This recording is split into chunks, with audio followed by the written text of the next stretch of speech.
بسم الله الرحمن الرحيم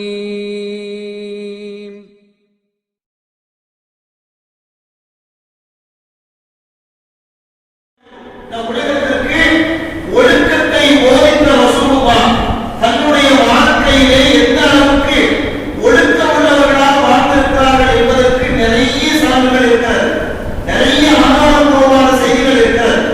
எந்த அளவுக்கு இந்த இறைத்தூதர் இந்த உலகத்திற்கு ஒழுக்கத்தை போதித்தார்கள் என்று சொன்னால், ஒவ்வொரு ஒழுக்கத்தையும் இறைத்தூதர் போதிக்கிற போது இறைவனையும் அந்த மறுமை நாளையும் முன்னிறுத்தி போதித்திருக்கிறார்கள். ரசூலுல்லாஹ் சொன்னாங்க, மன்கான யுமினு பில்லாஹி வல் யௌமில் ஆகிர், யார் அல்லாஹ்வையும் மறுமையும் நம்பிக்கை கொண்டிருக்கிறாரோ அவர் ஃபல்யகுல் கைரன், பேசினால் நல்லதை பேசட்டும் அல்லது வாய் மூடி மௌனமாக இருக்கட்டும். இப்படி ஒவ்வொரு ஒழுக்கத்தையும் கற்றுக் கொடுத்தார்கள் இந்த ரசூலுல்லாஹ். மதீனா நகரத்திலே ஒருவர் கேட்கிறார், சல்மான் பாரிசி ரலியல்லாஹு அன்ஹு அவர்களிடத்திலே கேட்கிறார், என்ன உங்களுடைய தோழர் முஹம்மத் ஸல்லல்லாஹு அலைஹி வஸல்லம் அவர்கள் எப்படி மனஜலம் கழிக்கிற போது அமர்வது உட்பட கற்றுத் தருகிறாராமே என்று கேட்கிறார். அப்போது சல்மான் பாரிசி ரலியல்லாஹு அவர்கள் அவரை பார்த்து சொன்னார்கள், அதை மட்டும் எங்களுடைய தோழர் முஹம்மத் ஸல்லல்லாஹு அலைஹி வஸல்லம் அவர்கள் கற்றுத் தரவில்லை, எப்படி அமர வேண்டும் என்பது மட்டுமல்ல, எந்த திசையை முன்னே போகக்கூடாது, எந்த திசையை முன்னே போகக்கூடாது, மனஜலம் கழிக்கிற போது எந்த திசையை நோக்கி நீங்கள் மனஜலம் கழிக்கக்கூடாது, எந்த கையை கொண்டு நீங்கள் சுத்தம் செய்ய வேண்டும், சுத்தம் செய்கிற போது ஒரு இத்தனை கற்களுக்கு குறைவாக நீங்கள் சுத்தம் செய்வதற்கு எடுத்துக்கொள்ளக்கூடாது என்பது உட்பட விரிவான வழிகாட்டுதலை, தெளிவான ஒரு வழிகாட்டுதலை அந்த தூதர் எங்களுக்கு கற்றுத்தந்தார்கள் என்று சல்மான் பாரிசி ரலியல்லாஹு அவர்கள் தன்னை பார்த்து ஏளனமாக கேட்ட நபரிடத்திலே சொன்னார்கள் என்ற செய்தி இமாம் நசாயி அவர்கள் பதிவு செய்கின்றார்கள். அப்படியானால் இறைத்தூதர் மிக தெளிவான ஒரு வழிகாட்டுதலை தந்திருக்கிறார்கள். குறிப்பாக அவர்களது ஒழுக்கமான வாழ்க்கை பார்க்கிற போது உலகத்திற்கு ஒழுக்கத்தை போதித்தது மட்டுமல்ல, தன்னுடைய சொந்த வாழ்க்கையிலும் ஒழுக்கத்தோடு வாழ்ந்த ஒரு இறைத்தூதர் முஹம்மது ஸல்லல்லாஹு அலைஹி வஸல்லம் அவர்கள். அன்னை ஆயிஷா ரலியல்லாஹு அன்ஹா அவர்கள் சொல்கிறார்கள், இஸ்லாத்திற்கு வருகிற போது ஆண்களும் பெண்களும் பையத் செய்வது வழக்கமாக இருந்தது. அன்றைக்கு ஆண்களும் பெண்களும் பையத் செய்வார்கள். அப்படி பையத் செய்கிற போது அன்னை ஆயிஷா ரலியல்லாஹு அன்ஹா அவர்கள் சொல்கிறார்கள், வல்லாஹி அல்லாஹ் மீது சத்தியமிட்டு சொல்கிறேன், மா மஸ்ஸத் யது ரசூலில்லாஹி ஸல்லல்லாஹு அலைஹி வஸல்லம் எதை இம்ராத்தின் கந்தும், அல்லாஹ்வுடைய ரசூல் அவர்களது கரம் இருக்கிறதே, அவர்களது கரம் அந்நிய பெண்களுடைய கரத்தை அல்லாஹ் மீது சத்தியமாக சொல்கிறேன் தொட்டதில்லை. அவர்கள் பையத் வாங்குகிற போது கூட ரசூலுல்லாஹி ஸல்லல்லாஹு அலைஹி வஸல்லம் அவர்கள் பெண்களிடத்திலே வாய்மொழியாகத்தான் அல்லாஹ்வுடைய ரசூல் பையத் வாங்கியிருக்கிறார்கள் என்ற செய்தியை ஆயிஷா ரலியல்லாஹு அன்ஹா அவர்கள் சொல்கிறார்கள். இன்னும் சொல்கிறார்கள், அவர்களிடத்திலே வாய்மொழியாக பையத்தை வாங்கிவிட்டு சொல்வார்களா அல்லாஹ்வுடைய ரசூல், இதஹபி, நீங்கள் போகலாம், பாயத்துக, உங்ககிட்ட நான் என்ன செஞ்சிட்டேன், பையத்தை வாங்கிட்ட வாய்மொழியாக நீங்கள் செல்லலாம் என்று அல்லாஹ்வுடைய ரசூல் வாய்மொழியாக கேட்டு பெண்களை அனுப்பி விடுவார்கள் என்ற செய்தியை இமாம் முஸ்லிம் அவர்கள் பதிவு செய்கிறார்கள். இன்னும் சொல்வதாக இருந்தால், அல்லாஹ்வுடைய ரசூல் என்ன அப்படின்னு சொன்னா எந்த அளவுக்கு ஒழுக்கம் உள்ளவங்க என்பதற்கு குடும்ப வாழ்க்கையிலிருந்து ரசூல் ஸல்லல்லாஹு அலைஹி வஸல்லம் அவர்கள் 12 மனைவிமார்களோடு வாழ்ந்திருக்கிறார்கள். 12 மனைவிமார்களோடு வாழ்ந்து 4 சுவர்களுக்கு வந்து நடக்கக்கூடிய இல்லற வாழ்க்கை உட்பட தெளிவாக இந்த உலகத்திற்கு ஆதாரத்தோடு பதிவு செய்யப்பட்டிருக்கிறது என்று சொன்னால், எந்த தலைவருக்கும் அந்த குடும்ப வாழ்க்கை உட்பட தெளிவான ஒரு சான்றோடு இன்றைக்கு எந்த ஒரு வரலாறும் இருக்கவில்லை. இறைத்தூதர் ஸல்லல்லாஹு அலைஹி வஸல்லம் அவருடைய இல்லற வாழ்க்கை உட்பட இந்த சமூகத்திற்கு தெளிவாக சொல்லப்பட்டிருக்கிறது. அன்னை ஆயிஷா ரலியல்லாஹு அன்ஹா அவர்கள் சொல்கிறார்கள், வஅய்யுக்கும் யம்லிகு இர்மஹு கமா கால ரசூலுல்லாஹி ஸல்லல்லாஹு அலைஹி வஸல்லம் யம்லிகு இர்மஹு, அல்லாஹ்வுடைய ரசூலுடைய மனைவிமார்கள் 12 மனைவிமார்கள் இருந்தார்கள், 13 மனைவிமார்கள் இருந்தார்கள். 13 மனைவிமார்களோடு வாழ்ந்து அந்த நான்கு சுவர்களுக்கு மத்தியில் நடக்கக்கூடிய அந்த இல்லற வாழ்க்கையை அன்னை ஆயிஷா ரலியல்லாஹு அன்ஹா அவர்கள் அறிவிக்கிற போது சொல்றாங்க, அல்லாஹ்வுடைய தூதரை போன்று தன் உணர்வுகளை கட்டுப்படுத்தியது போன்று உங்களுக்கு யாருக்குத்தான் தன் உணர்வுகளை கட்டுப்படுத்த முடியும்? ரசூலுல்லாஹி ஸல்லல்லாஹு அலைஹி வஸல்லம் உணர்வை பற்றி சொல்லி காட்டுகிறார்கள். யாரெல்லாம் இறைத்தூதரை பரிகாசம் செய்கிறார்களோ, யாரெல்லாம் இறைத்தூதர்களை விமர்சிக்கிறார்களோ, யாரெல்லாம் இறைத்தூதர்களை திட்டுகிறார்களோ, அவர்களெல்லாம் கொஞ்சம் உற்று அவதானிக்கட்டும். தன்னுடைய தலைவருடைய இல்லற வாழ்க்கையை குறித்து அவருடைய மனைவிமார்கள் சொல்லியிருப்பார்களா என்று. ஆனால் எங்களுடைய ஒப்பற்ற தலைவர் கண்மணி நாயகம் ஸல்லல்லாஹு அலைஹி வஸல்லம் நான்கு சுவற்றுக்கு மத்தியில் நடந்த அந்த குடும்ப வாழ்க்கையும் கூட அன்னை ஆயிஷா ரலியல்லாஹு அன்ஹா அவர்கள் இந்த உலகத்திற்கு சொல்லியிருக்கிறார்கள் என்று சொன்னார். அவர்களது வாழ்க்கை எவ்வளவு புனிதமான ஒரு வாழ்க்கையாக, மதிப்பிடக்கூடிய ஒரு வாழ்க்கையாக இருந்திருக்கும் என்பதற்கு இது ஒரு சான்று போதுமானது. அன்பார்ந்த சகோதரர்களே, இன்றைக்கு நாம் பார்க்கிறோம், எங்கேயோ மேட்டுப்பாளையத்திலே ஒருவன் இறைத்தூதரை விமர்சனம் செய்துவிட்டான் என்கிற போது உண்மையிலே நம்முடைய இரத்தங்கள் எல்லாம் கொதிக்கிறது. நம்முடைய உடலில் இருக்கக்கூடிய ஒவ்வொரு ரோகங்களும் சிலிர்த்து நிற்கிறது. உண்மையில் அது இருக்க வேண்டும். ஏனென்றால் இறைத்தூதரை நேசிப்பதே ஈமான், இறைத்தூதரை நேசிப்பதே ஈமானின் அடையாளம் என்பதை மார்க்கம் நமக்கு மிக தெளிவாக சொல்லிக் காட்டியிருக்கின்றது. அப்படி நாம் பார்க்கிற போது அவர் விமர்சிக்கிறார், இறைத்தூதர்களை திட்டுகிறார், இறைத்தூதரை பற்றி அவதூறு சொல்கிறார்கள். இதையெல்லாம் பார்க்கிற போது நம்முடைய இரத்த நாளங்கள் எல்லாம் கொதிக்கிறது. கொதிக்க வேண்டும். ஈமானின் அடையாளம், ஈமானின் சுவை என்று மார்க்கம் சொல்கிறது. அதே நேரம் கொஞ்சம் இதை அவதானிக்கிற போது இப்படியெல்லாம் திட்டக்கூடிய வழக்கம், இப்படியெல்லாம் விமர்சனம் செய்யக்கூடிய வழக்கம் இன்று நேற்றல்ல, இறைத்தூதர்கள் இந்த உலகத்திற்கு வருகிற போதே எல்லா இறைத்தூதர்களையும் ஒவ்வொரு காலகட்டத்தில் வாழ்ந்த மக்கள் அந்தந்த இறைத்தூதர்களை விமர்சனம் செய்திருக்கிறார்கள், பரிகாசம் செய்திருக்கிறார்கள், திட்டி இருக்கிறார்கள், ஏளனம் செய்திருக்கிறார்கள். வான்முறை குர்ஆன் அதை பதிவு செய்கிறது. இன்றைக்கு நேற்றுக்கல்ல, இன்றைக்கு வந்து மேட்டுப்பாளையத்தில் ஒருவர் திட்டினார் என்ற ஒரு கருத்து மட்டுமல்ல, அன்றைக்கு இறைத்தூதர்கள் உலகத்திற்கு வந்தார்களே, அன்றிலிருந்து இன்று வரைக்கும் இந்த தொடர்புடையாக ஒன்றுதான். அல்லாஹ் குர்ஆனிலே சொல்லி காட்டுகிறான், வமா யஅதீஹிம் ரசூல் இல்லா கானூ பிஹி யஸ்தஹ்சிஊன். அவர்களிடத்தை வந்து எந்த தூதர்களாக இருந்தாலும் அவர்கள் விமர்சிக்கப்படாமல் இருந்தது. அவர்களுக்கு அனுப்பப்பட்ட எந்த தூதராக இருந்தாலும் அந்த சமூக மக்களிடத்திலே அந்த தூதர்கள் வருகிற போது அவர்கள் விமர்சிக்கப்பட்டிருக்கிறார்கள்.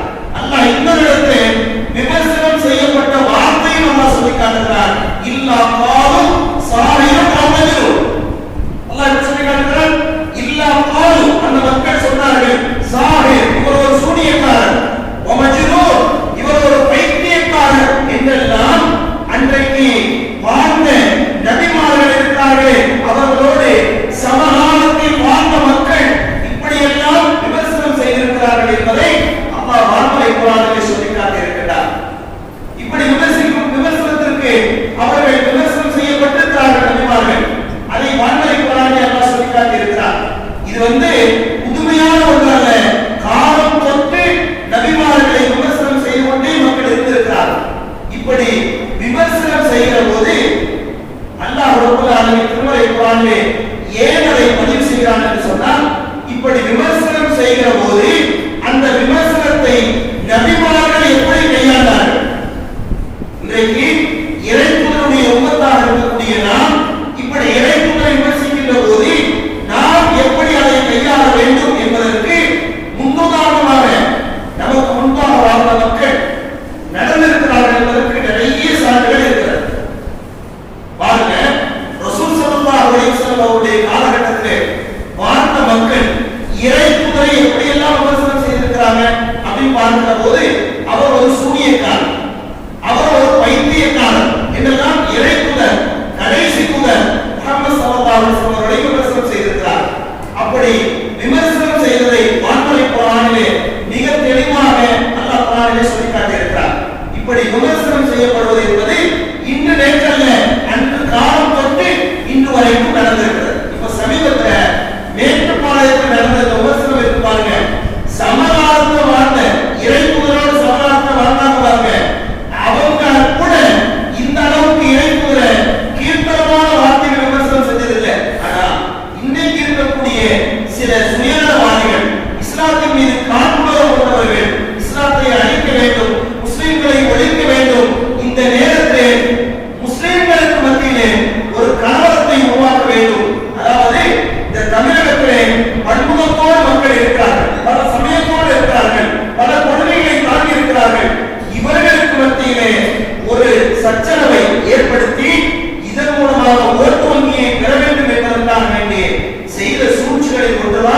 இந்த சூழ்ச்சி என்பதை நாம் முதலில் விளங்கிக் கொள்ள வேண்டும். அன்பார்ந்த சகோதரர்களே, இறைத்தூதர் ஸல்லல்லாஹு அலைஹி வஸல்லம் அவர்களை அவர்களோடு வாழ்ந்த மக்கள் எப்படி விமர்சனம் செய்தார்கள் என்று பார்க்கிற போது அந்த விமர்சனங்கள் எல்லாம் தோற்று போகக்கூடிய அளவுக்கு இன்றைக்கு விமர்சனங்கள் இருந்து கொண்டிருக்கிறது.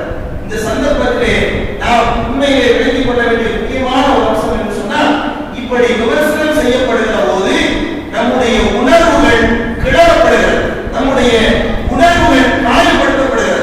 அப்படி காயப்படுத்தப்படுகிற போது நாம் நம்முடைய உணர்வுகளை கட்டுப்படுத்துவதற்கு பழகிக் கொள்ள வேண்டும். இன்னைக்கு நம்ம பார்க்கிறோம், சில இடங்களில் எப்படி பேசுறாங்க அப்படின்னா, சில மக்கள், நம்முடைய மக்கள் பேசுகிறார்கள், ரொம்ப தடித்த வார்த்தையை பேசுகிறார்கள், ரொம்ப தடித்த கனமான வார்த்தைகளை பேசுகிறார்கள். உண்மையிலேயே அது போன்ற வார்த்தைகளை நாம் அங்கிருந்து என்ன செய்ய வேண்டும்? தவிர்த்து கொள்வதற்கு முயற்சி செய்ய வேண்டும். ஏனென்றால் நாம் வாழ்கிற இந்த நாடு ஒரு ஜனநாயக நாடு, பன்முகத்தன்மை கொண்ட ஒரு நாடு. இந்த நாட்டில் மற்ற மக்களை போன்று நாம் வாழ்ந்து கொண்டிருக்கிறோம். இப்படி வாழக்கூடிய நாம் அவர்களை போன்று தரக்குறைவான விமர்சனங்களை நாம் செய்யக்கூடாது. இதை பார்க்கிறோம், நிறைய இடங்களில் உணர்ச்சிகளால் தூண்டப்படுகிறார்கள் இளைஞர்கள். அப்படி தூண்டப்படுவதால் என்ன நிகழும்? கொஞ்சம் யோசிச்சு பாருங்க. யாராவது ஒரு நபர் இந்த உணர்வுகளால் தூண்டப்பட்டால் ஏதாவது ஒரு பண்ணிட்டார் வைங்க, என்னாலும் ஒட்டுமொத்த இஸ்லாமிய சமூகத்திற்கும் ஒரு அவமானம். அப்ப நம்முடைய உணர்வுகள் காயப்படுத்தப்பட்டிருக்கிறது உண்மை. அதை எப்படி அணுக வேண்டும் என்று சொன்னால், அறிவுபூர்வமாக அணுக வேண்டும், ஆதாரபூர்வமாக அணுக வேண்டும், சட்ட ரீதியாக அணுக வேண்டும். இன்னும் சொல்வதாக இருந்தால், இறைத்தூதருடைய வாழ்க்கை நெறியை தங்களுடைய வாழ்க்கையை கடைபிடித்து அவர்களுக்கு மத்தியிலே வாழ்ந்து காட்ட வேண்டிய இடத்தில் நாம் இருக்கிறோம். கொஞ்சம் பாருங்களேன், அதில் கோஷம் போடக்கூடிய மக்களே, கொஞ்சம் தன்னுடைய வாழ்க்கையை விட்டு கவனிங்க. கோஷம் போடுறீங்களே, இறைத்தூதர் எங்களுடைய உயிரை விட மேலானவர் என்று சொல்றீங்களே, அப்படின்னா என்ன அர்த்தம்? இறைத்தூதருடைய வாக்கு எனக்கு வேத வாக்கு என்பதை 100க்கு அதிகமான முறை ஒவ்வொரு சொல்லிலும் நாம் அதை பிரதிபலிக்கிறோம். சொல்லக்கூடிய தாங்கள் தன்னுடைய வாழ்க்கை இறைத்தூதருடைய வரலாறு தெரியுமா என்று கேட்டால் நிச்சயமாக. இறைத்தூதருக்கு எத்தனை பெயர்கள் இருக்கிறது என்று கேட்டால் நிறைய பேருக்கு தெரியாது. தர்பியாவாக தான் கேட்கலாம், ரசூலுல்லாஹ்வுக்கு எத்தனை பேர் இருக்கு? என்னுடைய உயிரை விட மேலானவர் என்று சொல்லவே சொல்லக்கூடிய இறைத்தூதருக்கு எத்தனை பேர் இருக்கு தெரியாது. எத்தனை பேர் இருக்கு தெரியல. அவங்க எங்க பிறந்தாங்க, எப்படி வாழ்ந்தார்கள், அவருடைய கொள்கை என்ன, அவருடைய குணம் என்ன, அவருடைய நடவடிக்கைகள் என்ன, அவர்களது பண்பாடு என்ன கேட்டால் ஒரு வரலாற்று புத்தகத்தை சொல்ல முடியுமா என்று கேட்டாலும் கூட நிறைய பேருக்கு தெரிகிறது. கோஷப்படக்கூடிய நாமம் நம்முடைய வாழ்க்கையில் எந்த அளவுக்கு ரசூலுல்லாஹ்வுடைய வாழ்க்கை தாக்கத்தை ஏற்படுத்தியிருக்கிறது என்று ஒவ்வொரு நபரும் அவதானிக்க வேண்டிய ஒரு இடத்தில் நாம் இருக்கிறோம். இந்த நேரம் எல்லாம் உண்மையில் நம்முடைய ஈமானை பரிசோதிக்கப்பட வேண்டிய ஒரு நேரம் இந்த நேரம். நம்முடைய கல்வியை பரிசோதிக்க வேண்டிய நேரம் இந்த நேரம். இதெல்லாம் நாம் கொஞ்சம் சரியான முறையில் அமைத்துக் கொண்டால் நிச்சயமாக இது போன்ற விமர்சனங்கள் எல்லாம் இங்கே ஏற்பட்டு விடாது. கோஷம் போடக்கூடிய மக்களை பார்க்கிறோம், ஆடை கரண்டைக்கு கீழே இருக்கிறது, ஆடை கரண்டைக்கு கீழே இருக்கிறது. என் உயிரும் மேலானவர் இறைத்தூதர் என்று சொல்லக்கூடியவர் ஆடை கரண்டைக்கு கீழே இருக்கிறது.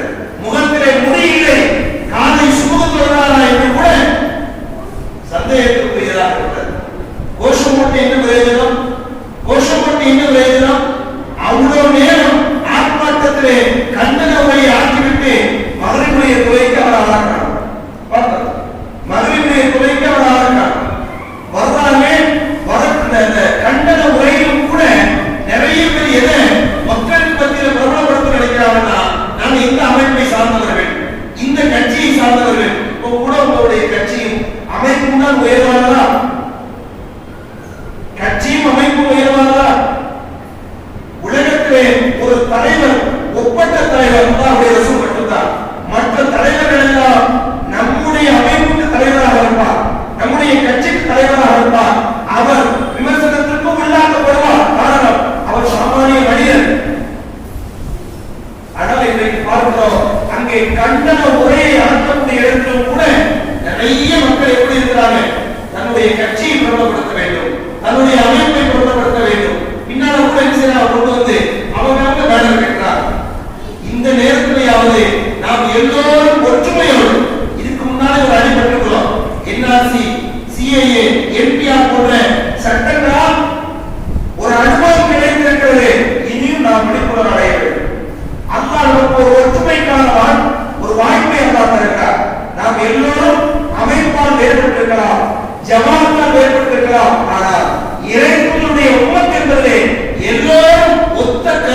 ஒவ்வொரு அமைப்புகள் என்ன செய்கிறது? கண்டன உரையை ஆற்றுகிறது.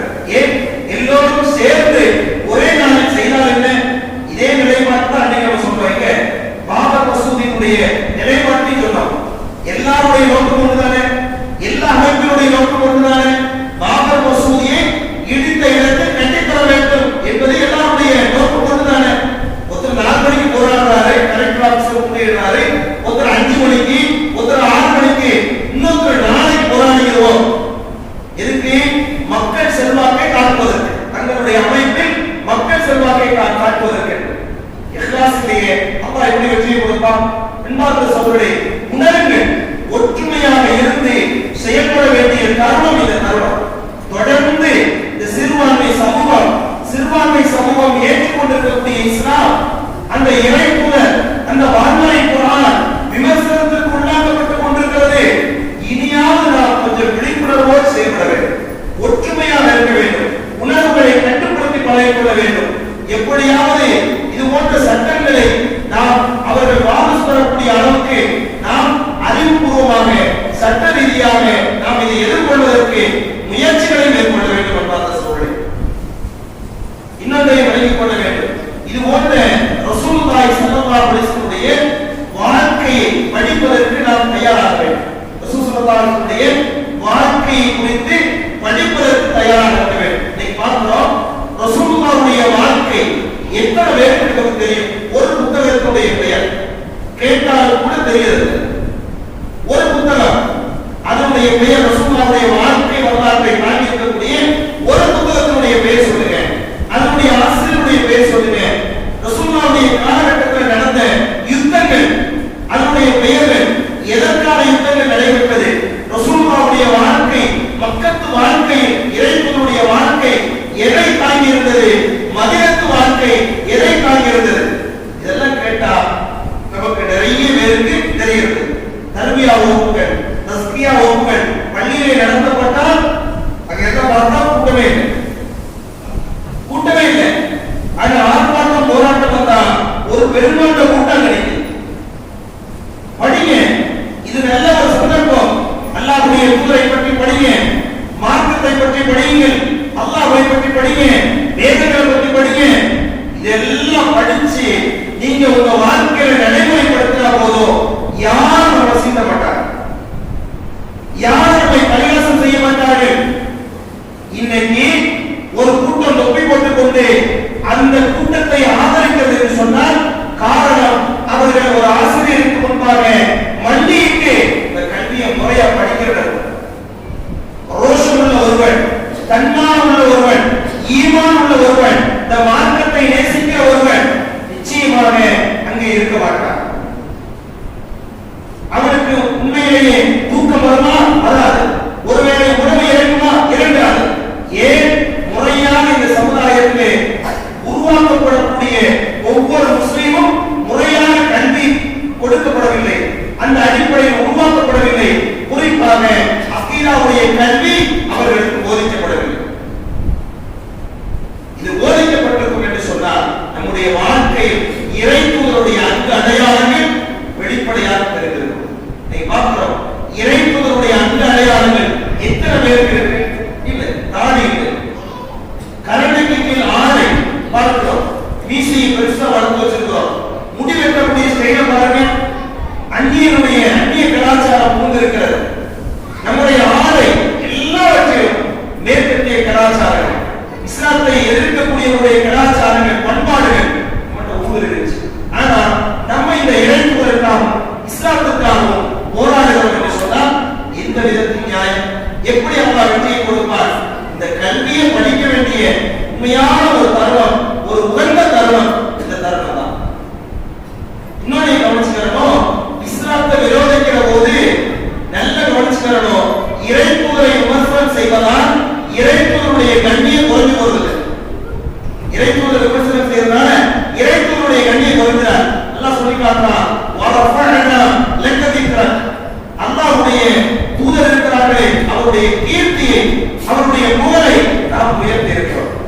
ஒவ்வொரு நாளும் 5 வேளை தொழுகை உலகம் முழுக்க இரவு பகலுமாக இயங்கிக் கொண்டிருக்கிறது. இந்த உலகத்தை பார்க்கிறோம், எத்தனை பள்ளிவாசல் முஹம்மதன் அஷ்ஹது அன்ன முஹம்மது ரசூலுல்லாஹ் சொல்லப்படுறா இல்லையா? ஒவ்வொரு நாள் ஐவேளை தொழுகையில் சொல்லப்படுகிறது. அல்லாஹ்வுடைய புகழை உயர்த்தி இருக்கிறார். சகோதர சமுதாயத்தை சார்ந்த மாற்றுமத அன்பர்கள் கூட இறைத்துவரை பற்றி மிக தெளிவாக புகழ்ந்து சொல்லியிருக்கிறார். மிக தெளிவாக புகழ்ந்து சொல்லியிருக்கிறார்கள். இந்த நாட்டினுடைய தேச தந்தை காந்தி சொல்கிறார், இந்த நாட்டினுடைய தேச தந்தை காந்தி சொல்கிறார், இந்த நாட்டிற்கு ஆட்சி அமைய வேண்டும் என்று சொன்னார். இரண்டு அரபுலக தலைவர்களுடைய ஆட்சி வேண்டும். ஒன்று அபூபக்கர், இன்னொன்று உமர் ரலியல்லாஹு அன்ஹுமா ஜமீஅன். இந்த அபூபக்கரை உமரை உருவாக்கியது யாரு? அல்லாஹ்வுடைய ரசூல் தானே. அந்த ரசூலுடைய ஆட்சி இருக்கிறார். எத்தனையோ மத தலைவர்கள், எத்தனையோ ஆன்மீக தலைவர்கள், எத்தனையோ அரசியல் தலைவர்கள் அல்லாஹ்வுடைய புகழை புகழ்ந்து சொல்லி இருக்கிறார். அது அல்லாஹ்வுடைய ரசூலே ஒரு நபர் விமர்சனம் செய்வதனால, ஏசுவதனாலோ திட்டுவதனாலோ இறைத்துவனுடைய புகழ் ஒரு காலம் குறைந்தார். அல்லாஹ்வுடைய ரசூல் அவருடைய கண்ணியம் ஒரு காலம் குறையாது என்பது முதல்ல விளையாட்டு. அடுத்ததாக நாம் சொல்லி பார்க்கிற போது இறைத்துவர் ஸல்லல்லாஹு அலைஹி வஸல்லம் அவர்களை யாரெல்லாம் விமர்சனம் செய்கிறார்களோ அவங்க எல்லாம் ஒரு காலகட்டத்தில் விமர்சனம் செய்வாங்க. இறைவன் நாடினால் இவர்களுக்கு நேர்வழி கிடைப்பதற்கு வாய்ப்பு.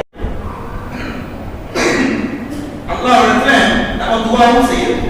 கொஞ்சம் வரலாற்றை எடுத்து பாருங்க. இஸ்லாத்தை எதிர்த்தவர்கள், இறைத்துவரை எதிர்த்தவர்கள் பல பேர் இஸ்லாத்தை ஏற்றுக்கொண்டிருக்கிறார். வரலாற்றை பாருங்க. உமர் இப்னு கத்தாப் ரலியல்லாஹு அவர்கள் அல்லாஹ்வுடைய ரசூலை கொல்ல போரே வாழெடுத்து போனார். அவருக்கு இஸ்லாம் கிடைத்தது. அதே போன்று பாருங்க, வஹப் இப்னு உமைர் என்று சொல்லப்படக்கூடிய நபித்தோழர் வஹப் இப்னு உமைர் பத்ர் களத்தில் தன்னுடைய சகோதரர் சிறை கைதியாக பிடிக்கப்பட்டிருக்கிறார் என்பதை கேட்டு மன வருத்தத்தோடு மக்காவிலிருந்து மதீனாவுக்கு வருகிறார். விஷம் தோய்ந்த வாளோடு ரசூலுல்லாஹை கொல்வதற்கு வந்த அவருக்கு இஸ்லாம் கிடைத்திருக்கிறது. அதை போன்று பாருங்கள், அபூ சுஃபியான் ரலியல்லாஹு அன்ஹு உஹது போர்க்களம் ஆரம்பத்திலே வெற்றி, கடைசியிலே தோல்வி.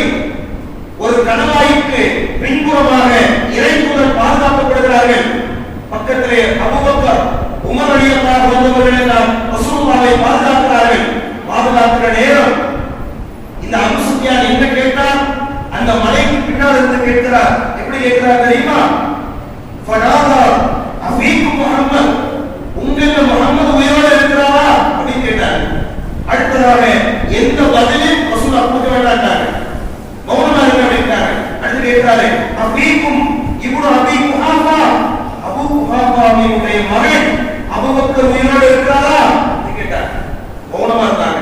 மூன்றாவது கேட்கிறார், அஃபீக்கும் உமர் இப்னு கத்தாப், கத்தாவுடைய மகன் உமர் உயிரோடு இருக்கிறாரா? எந்த பதிலையும் சஹாபாக்கள் கொடுக்கல. உடனே தன்னுடைய மக்களை பார்த்து சொன்னார்கள், இவர்கள் எல்லாம் இன்றைய தினம் தோற்கடிக்கப்பட்டு விட்டார்கள், கொல்லப்பட்டு விட்டார்கள், மக்களே அறிந்து கொள்ளுங்கள் என்று சொன்னார். சொல்லிட்டு எல்லா புகழும் நான் வணங்கக்கூடிய புகழுக்குத்தான் அப்படின்னார். நான் வணங்கக்கூடிய கடவுளுக்குத்தான் சொன்னாரு. அப்போது அல்லாஹ்வுடைய ரசூல் பதில் கொடுங்க, புகழும் கண்ணியும் அல்லாஹ்வுடையது. நீ யாரெல்லாம் சொன்னாயோ அவர்கள் எல்லோரும் இங்கே உயிரோடு இருந்து கொண்டிருக்கிறார்கள். அப்படிப்பட்ட அபூ சுஃபியான் ரலியல்லாஹு அன்ஹு அவர்கள் பத்ர் மக்காவுடைய வெற்றியின் போது இஸ்லாத்தை தருகிறார். அதே போன்று பாருங்கள், அம்ர் இப்னு ஆஸ் என்கிற நபித்தோழர் மரணிக்கிற போது அழுகிறார். சுவற்றை பார்த்து அழுது கொண்டே இருக்கிறார். மகன் கேட்கிறாங்க, தந்தையே சொர்க்கத்தை கொண்டு சோதனை கூறப்பட்டவர் நீங்க, எதுக்கு அழுகுறீங்க? அவர் சொல்றாரு, என்னுடைய வாழ்க்கையில் 3 காலகட்டங்களை கடந்து வந்திருக்கிறேன்.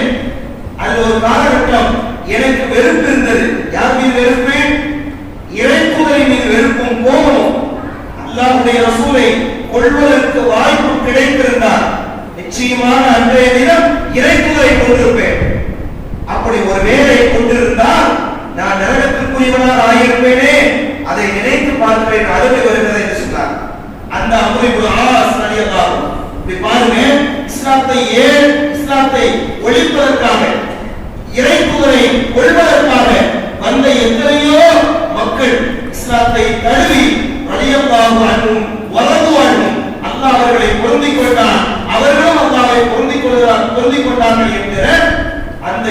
அவர்கள் வந்தார்கள் என்று சொன்னால் இவர்கள் எல்லாம் இன்றைக்கு விமர்சனம் செய்யக்கூடியவர்கள் இறைவன் நாடினால் ஒரு நாள் இந்த இஸ்லாத்திற்கு வந்து இதே மாயா இறைத்துவரை போவதற்கு எவ்வளவு நேரம் ஆகும்?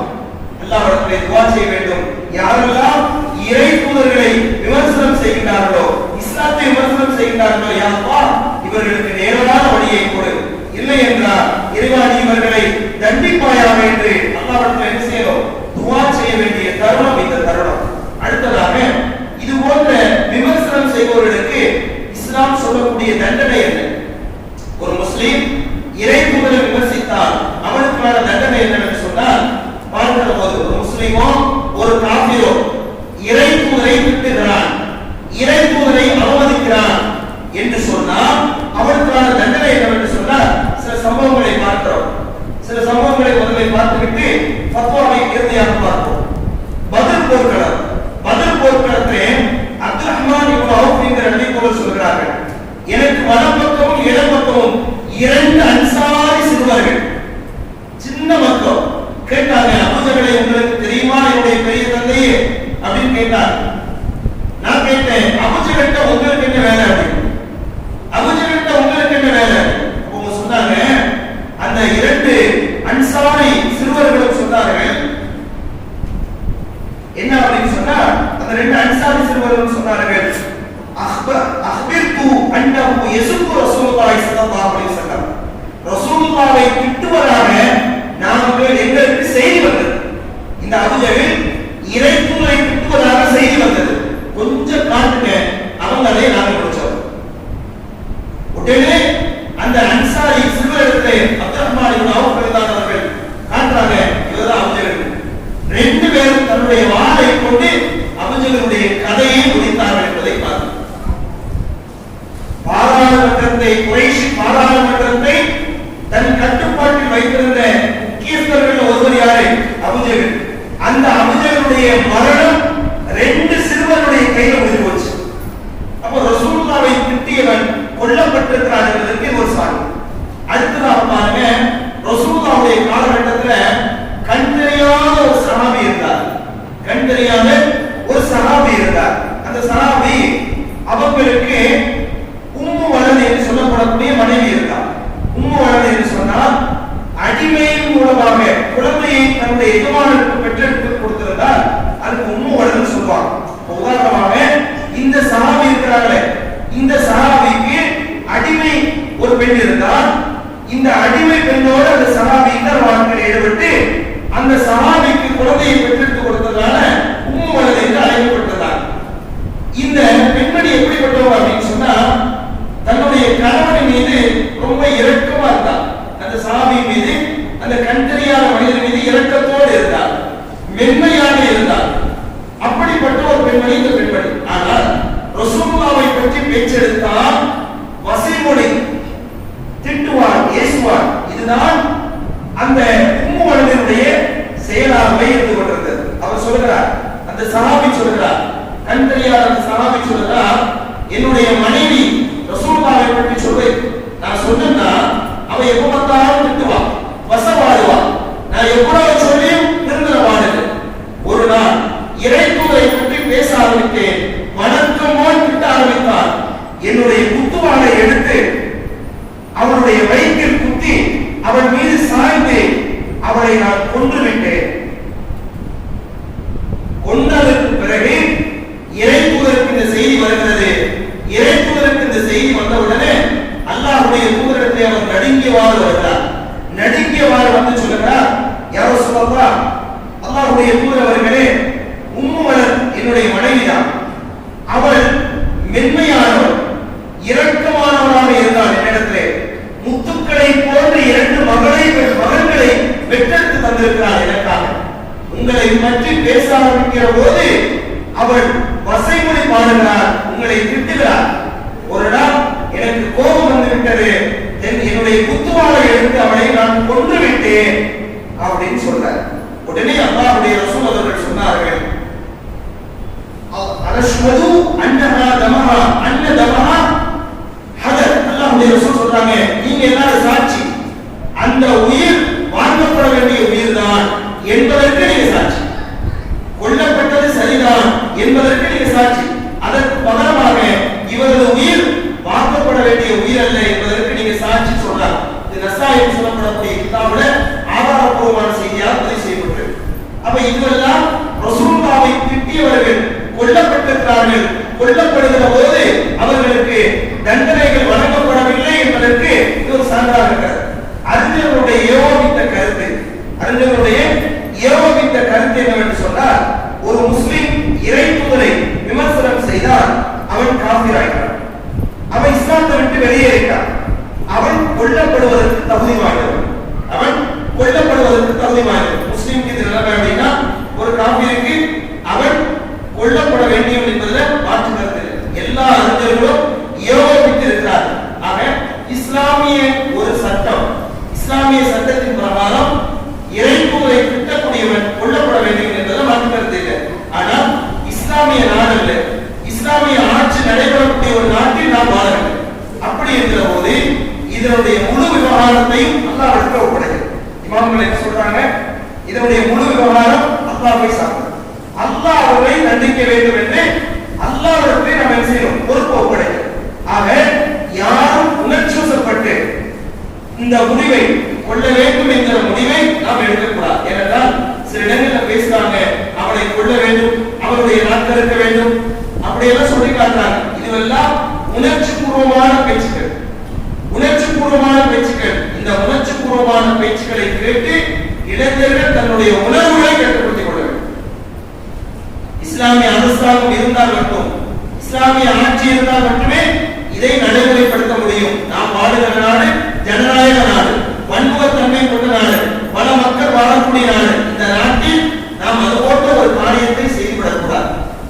அல்லாஹ்விடத்தில் பொறுப்பு சாட்டி நாம் அல்லாஹ்வுடைய தூதர் ஸல்லல்லாஹு அலைஹி வஸல்லம் அவர்களை திட்டக்கூடிய இந்த மக்களை, இறைவா நீ பார்த்துக்கோ, நீ தண்டிப்பதில் கடுமையானவன், நீ தண்டனையை கொடு யா அல்லாஹ், அல்லது நீ நேர்வழியை கொடு சொல்லி அல்லாஹ்விடத்தில் நாம் என்ன செய்ய வேண்டும்? பொறுப்பு சாட்ட வேண்டும். யாரும் உணர்ச்சிவசப்படக்கூடாது. இது போன்ற தருணங்களிலே சட்ட ரீதியாக எதிர்கொள்ள வேண்டும், அறிவுபூர்வமாக எதிர்கொள்ள வேண்டும், ஆதாரத்தோடு எதிர்கொள்ள வேண்டும் என்பதை இஸ்லாம் நமக்கு தெளிவாக சொல்லித் தருகிறது. அந்த அடிப்படையில் நாம் இந்த பிரச்சனையை எதிர்கொள்வோம். வல்லவன் ரஹ்மான் நம் அனைவர்களுக்கும் நேரான வழியில் நடந்து அதன் அடிப்படையில் இம்மை மறுமையினுடைய வெற்றியை பெறுவதற்கு வாய்ப்பை வழங்குவானாக என்று கூறிக்கொண்டு ஜும்மாவின் உரையை நான் நிறைவு செய்கின்றேன். அக்கூலு கௌலி ஹாதா அஸ்தக்ஃபிருல்லாஹ் லி வ லக்கும் வ லி ஜமீஇல் முஸ்லிமீன மின் குல்லி தன்பின் ஃபஸ்தக்ஃபிருஹு இன்னஹு ஹுவல் கஃபூருர் ரஹீம். வ தஅவானா அல்ஹம்துலில்லாஹி ரப்பில் ஆலமீன். அல்ஹம்துலில்லாஹி வஸ்ஸலாத்து வஸ்ஸலாமு அலா நபிய்யினா முஹம்மத். اللهم يا مقلب القلوب ثبت قلبي على دينك. ربنا آتنا في الدنيا حسنة وفي الآخرة حسنة وقنا عذاب النار. والذين جاءوا من بعدهم يقولون ربنا اغفر لنا ولإخواننا الذين سبقونا بالإيمان ولا تجعل في قلوبنا غلا للذين آمنوا ربنا إنك رؤوف رحيم. أقول قولي هذا أستغفر الله لي ولكم ولجميع المسلمين من كل ذنب فاستغفروه إنه هو الغفور الرحيم. وآخر دعوانا الحمد لله.